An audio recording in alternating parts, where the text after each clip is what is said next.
Welcome to the Breakfast Leadership Show, where we interview global thought leaders on business, leadership, and life. Here's your host, keynote speaker, best-selling author, and chief burnout officer of the Breakfast Leadership Network, Michael Levitt.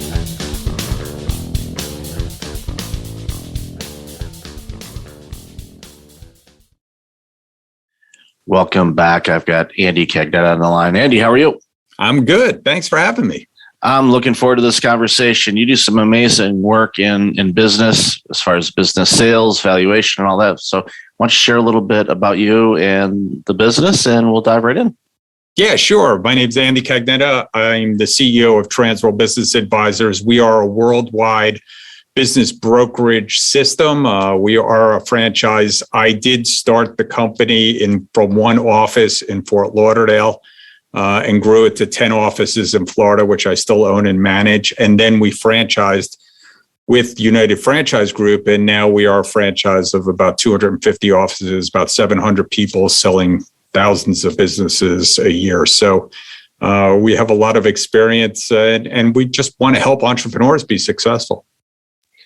It's amazing growth, and obviously you should take pride in that. From launching from just one office, it kind of I'm having visions of you and the name of your business spray painted on a sign like Jeff Bezos did with Amazon.com. I'm just having this visualization of this old office and old furniture and all that stuff, and growing it into something that gigantic. So that's amazing, and congratulations for that growth. So, what do you think what was the, I don't want to say secret sauce, but what was in your mind some of the reasons why you were able to grow the business that big?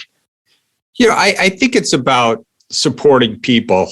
So when we bring agents, that's what we call them, intermediaries, to help sell businesses, my focus is giving people the tools to succeed. And so I am always investing in those tools, whether they be technology, whether they be training, whether they be management, whether it be facilities. I always wanted my people to be able to operate and have the best knowledge and tools for them to get their jobs done. So, I do treat this as a business. I don't treat it as a brokerage. People, sometimes are just so focused on, in their day-to-day business, and sort of like the E-Myth, we've worked on the systems.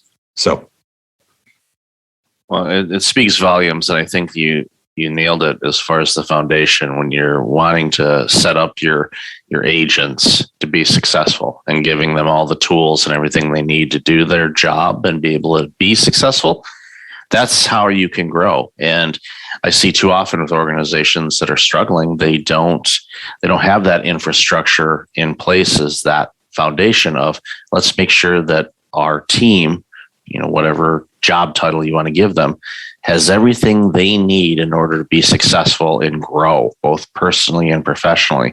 And if you create that environment, then that's going to happen. And then, I don't like using the phrase magic happens, but sometimes that's what it kind of feels like from an outside point of view. It's like, how are you able to grow that? It's like, it's simple. And I think that's what boggles the mind of a lot of people, is like, no, actually, the solution is quite simple. You put in the right ingredients, you make the dish, and congratulations, you got something that's edible for dinner, or in this case, a business that's growing. So real quick question, as far as this pandemic, have you noticed any changes in the work that your team is doing or has been doing during this pandemic because of any challenges for businesses that were thinking about selling, or maybe even an acquisition type of situation? Because a lot of people have done some soul searching over these last couple of years, and they've either decided, I've had enough and I want to move on from it, or maybe, as we see a lot of times in challenging times, new businesses are launched. So just curious on your insights on that. Yeah, I think you did hit the nail on the head. People have done a lot of soul searching. So we are finally seeing the baby boomers come to the marketplace to, finally sell their business. I mean, 5 minutes ago, I was on the phone with a seller who had been around for, decades in the cabinet business. I mean, a large manufacturing business. And he has just had enough. He's just burnt out. And I think the pandemic has done it. I mean, supply chain issues, employee issues has certainly driven some of the older people that may have enough money, and of course the stock market is up, that they want to be able to retire and enjoy their lives. On the flip side, the great resignation out there of people wanting to control their destiny has driven a lot of new buyers. All those people who said millennials and Gen Xers were lazy, we're seeing them spread their entrepreneurial wings now. So I think a lot of people are out there looking to buy a business.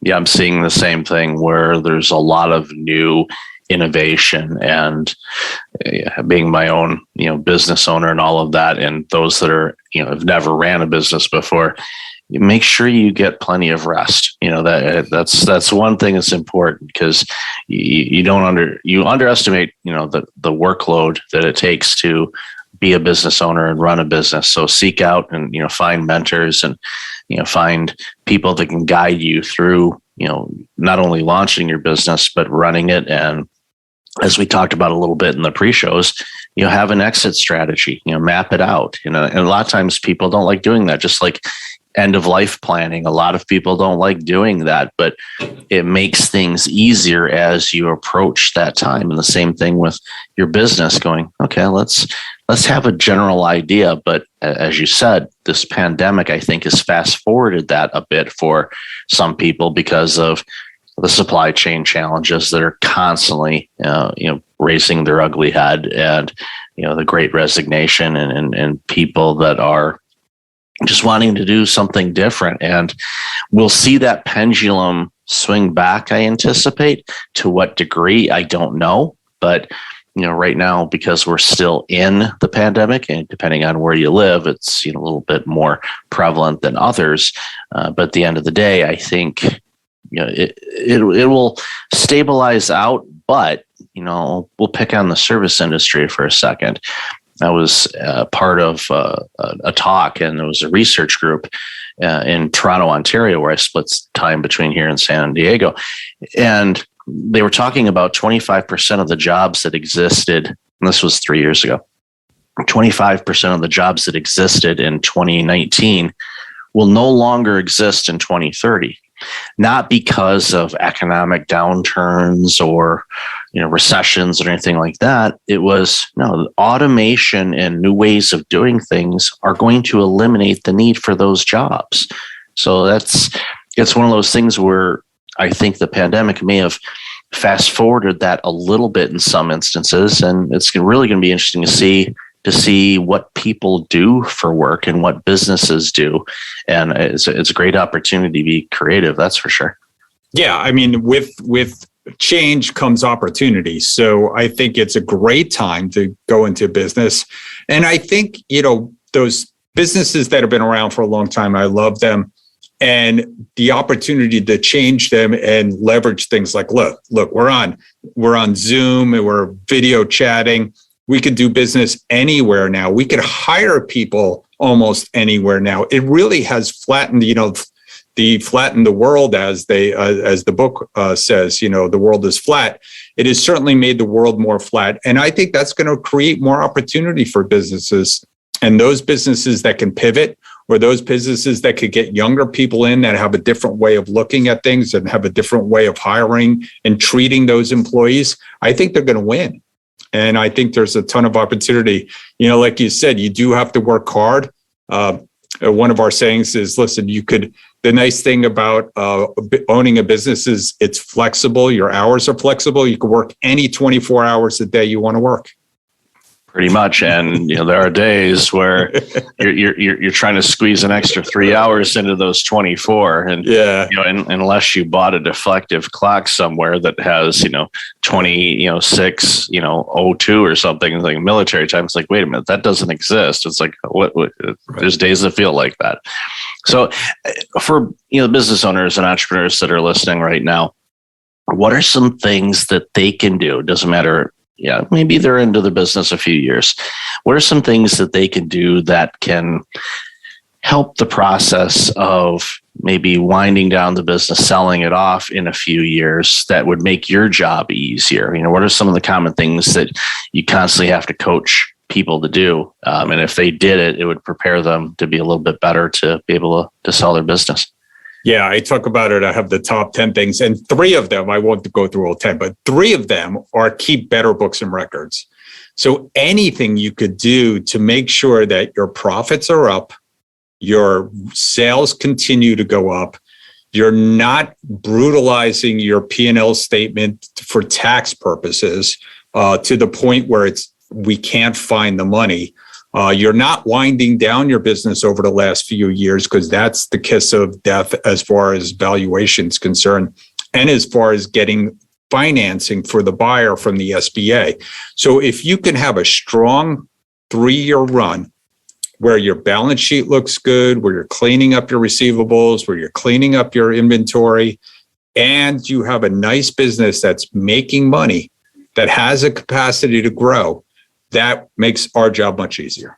That's important. And then also too, with the challenge I'm sure you see with a lot of solopreneurs, where if they go, the business goes. And even if they have a couple employees type of thing, if that key person leaves, there's nothing being produced kind of thing. Those are really difficult, I would think, to sell, because it's the business is actually that individual, and maybe not a product or service.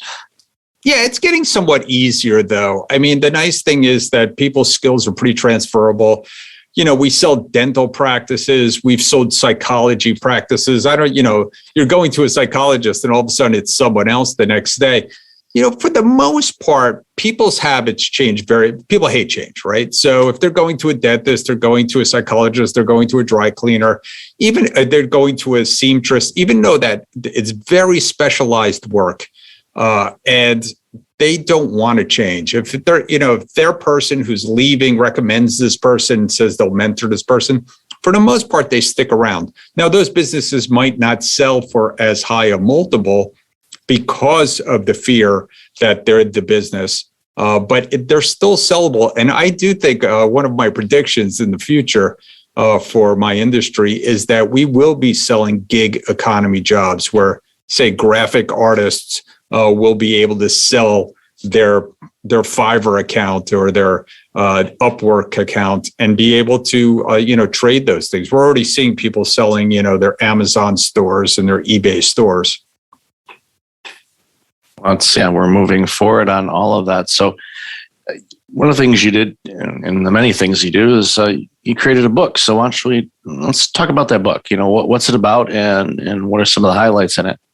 Yeah, it's called Closing the Deal, and it's really just a practical guide for sellers to understand the process. Again, our best consumer, much like Cy Sims used to say, is an educated one. So we want people to go into the process eyes wide open. We want good deals for good people. And the only way people get good deals for each other is realizing, what the valuation metrics and what businesses are worth, and understanding the norms in selling a business, so they don't come forward and say, well, I heard that, it should be it should be hundreds of thousands of dollars per sale. I mean, people have these crazy ideas of what businesses sell for. They think people that immigrate to the United States have buckets of cash and they're going to overspend for a business just to get a visa. And nothing could be farther from the truth. The people that come to this country are extra sensitive to not losing the money that they work so hard for in another country. And they have good advisors. And we want people to buy good businesses at good prices. And we want them to thrive and be able to sell those businesses again one day. And that's what's so critical. An idea or a thought came to mind. It's organization crypto.com. And now they've got the naming rights for Staples Arena. Several years ago, I forget how many millions of dollars they paid for that domain name. That's all they bought. They already had an existing business, but they bought the domain name and rebranded with that. And now, it's outside where the Lakers and the Kings play, and, sure, they're marketing and ads, and, the time of this recording, Super Bowl's coming up. So I anticipate that there'll be a ton of advertising and the digital currency space and all of that. But again, that's one of those weird examples where an organization, their domain name or the name of the business might be worth more than the actual business. I mean, maybe not them because they've got digital assets and all that stuff, but I'm sure you've seen over the years where some organization has a really enticing name. Someone may buy it just and go in a completely different direction with the business, but just because they wanted the name. Yeah. Yeah. I mean, a brand is a good thing to build, and people will find you based on that brand. And so, there's lots of things that drive value in businesses, and certainly IP could be one of them, intellectual property, like a domain name. So where do you see things? And we've already talked about a couple of things, but where do you see things over the next few years, especially as we exit this pandemic and with businesses, I'm assuming, especially as the baby boomers are starting to think about exiting? I'm guessing we might see, quite a bit of business for you and organizations like yours. Yeah, we do think that there's going to be, we've been talking about the seller tsunami for years. And we think that finally they are starting to come to the market.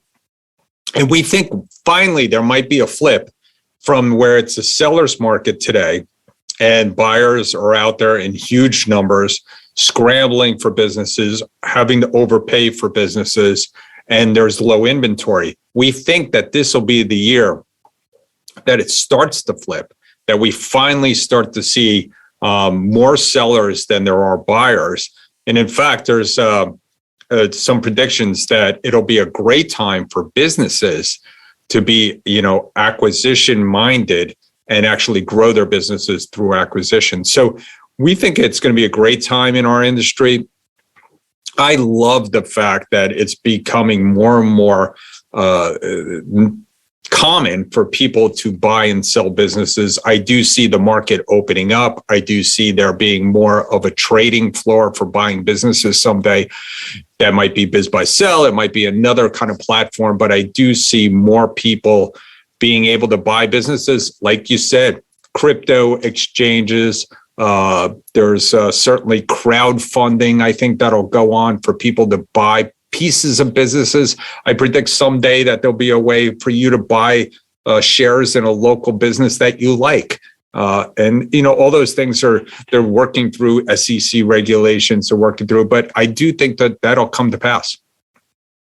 It's exciting times and, in the acquisition world and businesses and everything like that. And again, challenges create opportunities. And I think there's going to be a ton of opportunities out there, over the next few years, again, after we exit the pandemic and we start doing things different, especially with the innovations that have come from this pandemic. And like you said, the being able to work from anywhere creates a lot of opportunities for businesses as well.